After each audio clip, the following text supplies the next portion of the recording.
মামলা হামলা করে ভয় দেখান। সেই সময় আমি যখন ক্যাম্পাসে ছিলাম, ন্যাশনালিস্ট ফোর্সের কাউকে দেখি নাই। রাজু ভাস্কর্যে একাই সীমান্ত হত্যার বিরুদ্ধে 54 দিন বসেছিলাম। সেই দিন যদি আমাদেরকে পুলিশ দিয়ে নিবৃত্ত করার চেষ্টা চালানো হয়, আমরা আপনাদেরকে বলে দিতে চাই, কান খুলে শুনে রাখুন, আমরা এই সংস্কারের জন্য রাজপথে নেমেছিলাম। আমাদেরকে একজনকে মেরেছিল, 40 জন সামনে গিয়েছিল, 40 জনকে মেরেছিল, 400 জন সামনে গিয়েছিল। আমরা সেই দিন ভয় পাই নাই। কাকে ভয় দেখান? মামলা হামলা করে ভয় দেখান। সেই সময় আমি যখন ক্যাম্পাসে ছিলাম, ন্যাশনালিস্ট ফোর্সের কাউকে দেখি নাই।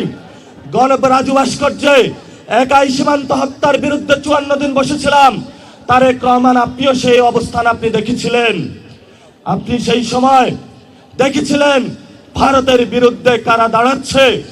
আপনারা যখন বিদেশে ছিলেন, জেলের মধ্যে ছিলেন, আমরা ক্যাম্পাস আন্দোলন করেছিলাম।